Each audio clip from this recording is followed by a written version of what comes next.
Hello दोस्तों, कैसे आप लोग। आज की वीडियो आप लोगों के लिए काफ़ी खास होने वाली है क्योंकि आज मैं आपको रिले की डिटेल से जानकारी देने वाला हूँ। रिले जैसे कि आप देखते होंगे सर्किट में स्विच की तरह काम करता है। तो ये कैसे काम करता है ये सारी चीज़ें आपको इस वीडियो में समझाऊंगा। तो इस वीडियो को ज़रूर देख लेना। इस वीडियो को अगर आप देखेंगे तो कल जो मैं वीडियो अपलोड करने वाला हूँ उसमें सारी चीज़ें आपको क्लियर हो जाएंगी। तो कल की वीडियो भी इंपॉर्टेंट होगी, तो देख लेना। अब यहाँ पर जो बेसिक आप रिले के बहुत सारे प्रकार होते हैं।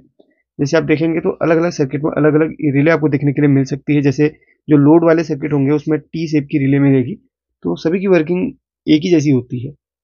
उसका साइज अलग हो सकता है, उसका एम्पियर अलग हो सकता है, लेकिन वर्किंग बिल्कुल सेम होती है। बेसिक से कॉन्सेप्ट को समझना कि अच्छा रिले क्या होता है। रिले सर्किट में एक स्विच की तरह कार्य करता है। एग्जाम्पल के लिए अगर आपने कोई स्विच से कोई बल्ब जलाना हो तो आप क्या करेंगे, बटन को दबाएंगे तब बल्ब चालू होएगा। लेकिन रिले एक ऐसा स्विच होता है कि ये मैनुअली काम नहीं करता है। कोई भी स्विच हमारा दबाएंगे तो मैनुअली काम करेगा, लेकिन ये मैनुअली काम नहीं करता है, ऑटोमेटिक सर्किटों में लगता है। जैसे कि आप देखते होंगे कि आप कहीं पर आजकल सेंसर्स वाले बल्ब आ रहे हैं। जैसे कि आप चुटकी बजा रहे हैं, ताली बजा रहे हैं या कोई विसल वगैरह बजा रहे हैं, तो हमारे वो उस चीज़ को वो एक्सेप्ट करता है और उसके बाद वो रिले को सिग्नल देता है। जो कंट्रोलर होता है, जो सेंसर्स होते हैं, वो रिले को सिग्नल देते हैं। रिले चालू होएगा तब सर्किट को चालू करेगा। तो अभी आपको थोड़ा समझाता हूँ, आपको और डीपली समझ में आ जाएगा। रिले में होती है 5 पिन, 3 इस तरफ होंगी और 2 इस तरफ होंगी। तो यहाँ पर देखिए एक पिन थोड़ा सा ऊपर रहेगी, बाकी 2 नीचे रहेंगी। अब यहाँ पर क्या होता है, रिले के अंदर आपको 2 मान के चलिए 2 आपको कंपोनेंट्स ही कहूँगा, कंपोनेंट्स मिलते हैं। एक अब इसके अंदर कॉइल होती है जो कि रिले के अंदर एक मैग्नेट बनाती है, और एक होता है स्विच। अब ये जो 3 पॉइंट्स होते हैं अपने, 1 2 3, ये अपने स्विच के होते हैं।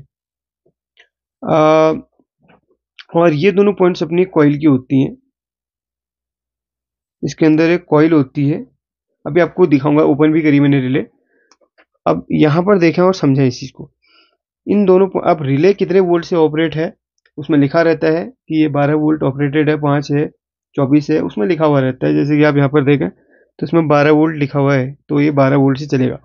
तो इन दोनों पॉइंट्स में 12 वोल्ट जाएगी। एक पॉइंट पर प्लस जाएगी, एक पॉइंट पर माइनस।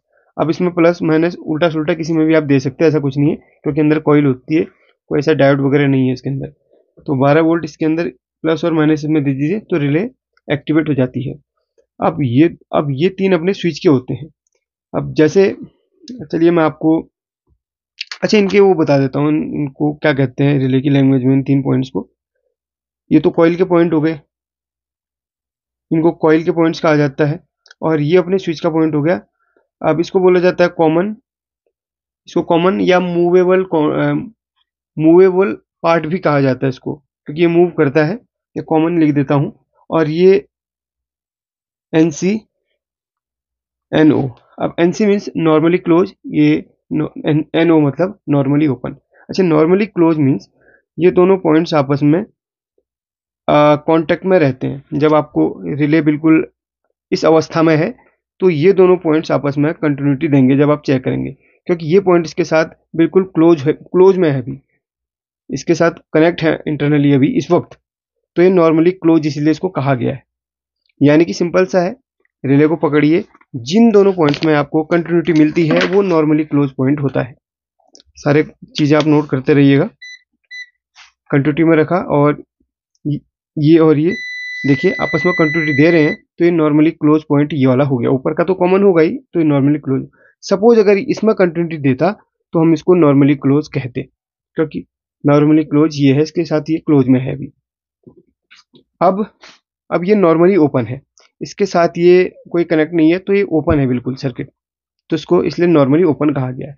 अब जैसे ही हम क्या करेंगे, इन दोनों पॉइंट्स में वोल्टेज देंगे। कॉइल के पॉइंट में अगर 12 वोल्ट देंगे तो क्या होगा, ये जो मूवेबल पार्ट है वो यहाँ से डिस्कनेक्ट हो गए, वो इसमें कनेक्ट हो जाएगा।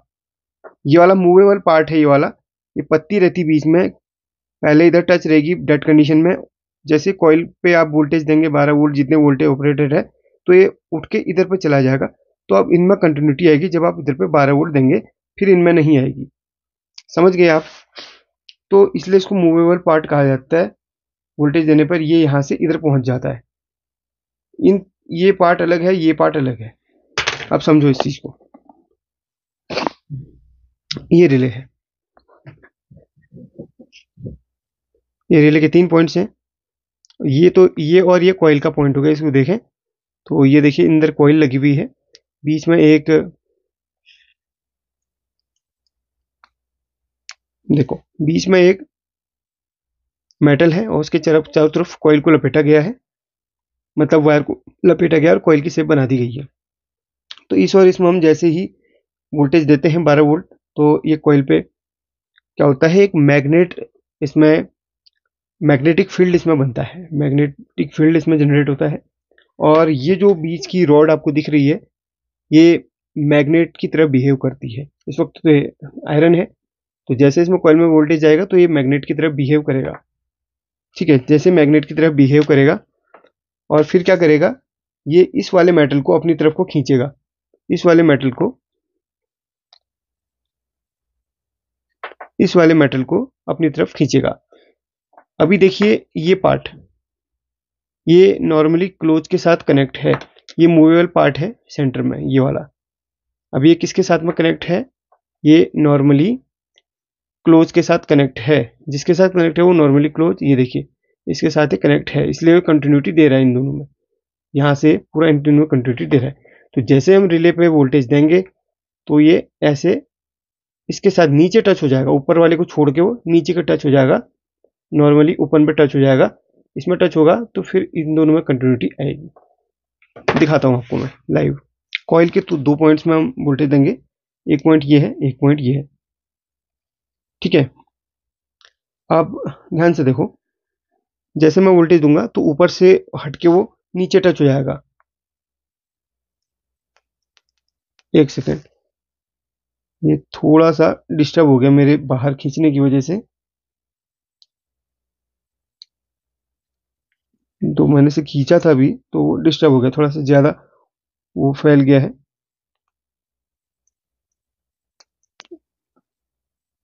हाँ हाँ, ठीक हो गया अभी। देखो अब, तो जैसे मैं इसमें वोल्टेज दूंगा तो वो नीचे टच हो जाएगा। देखो ये देखिए, वोल्टेज देते ही वो नीचे टच हो जा रहा है, ये मैग्नेट इसको खींच रहा है और उसको नीचे टच कर दे रहा है, वो देखो। ठीक है, जैसे वोल्टेज दूंगा वो नीचे नीचे टच होगा, छोड़ूंगा तो ऊपर वो चला जाएगा फिर से। तो इसकी वर्किंग आप समझ गए होंगे, लाइव आपको मैंने दिखा दिया।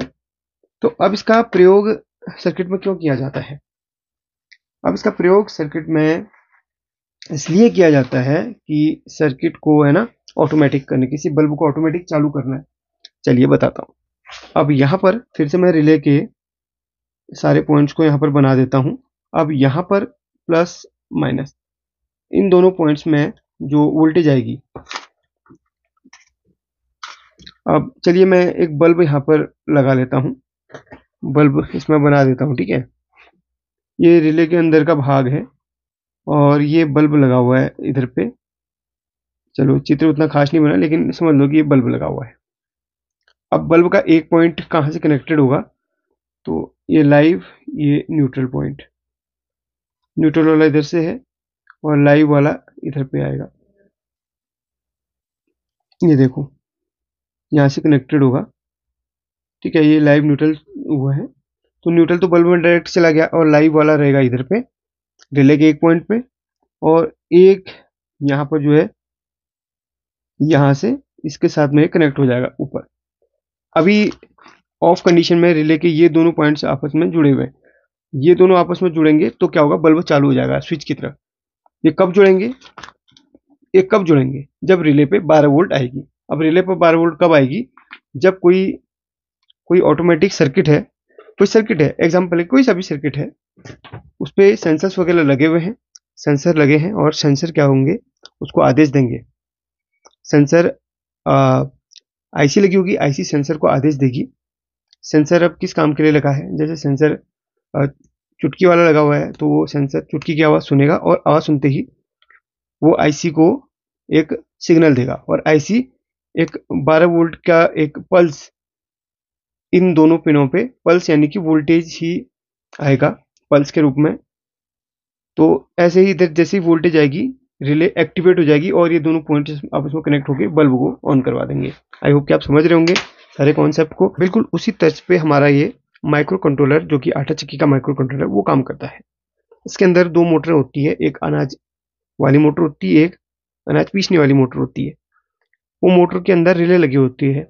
अब जैसे वो रिले चालू होती है तो मोटर चालू हो जाती है। अब उन मोटर्स को ऑटोमेटिक करने के लिए अंदर रिले का पूरा सर्किट लगाया गया है। वो रिले कब ऑपरेट होती हैं? जब हमारा सेंसर अनाज वाले जो बॉक्स में लगा हुआ रहता है, दो सेंसर, बिल्कुल उसी जैसे अनाज गिरता है सेंसर पे एक सिग्नल जाता है आईसी को, और आईसी उसको रिले को वोल्टेज देके एक्टिवेट कर देती है। और रिले जैसे एक्टिवेट होगी यानी कि रिले चालू होगी तो हमारी मोटर चालू हो जाएंगी।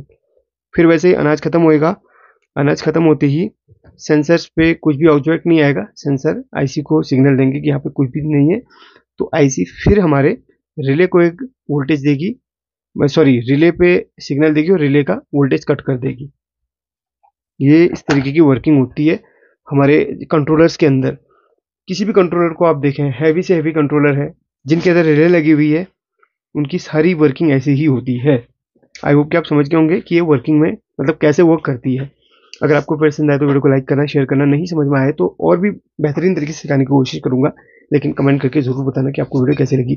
और कल चक्की के कंट्रोलर की रिपेयरिंग का वीडियो आने वाला है, इसको रिपेयर किया मैंने, बहुत ही बेहतरीन वीडियो है। लंबी वीडियो थी, अभी अपलोड नहीं कर पाया, इसीलिए मैं एक छोटी सी वीडियो भी रिले के बारे में वो बता दी ताकि आपको कल वाला कॉन्सेप्ट पूरा क्लियर हो जाए। Thank you.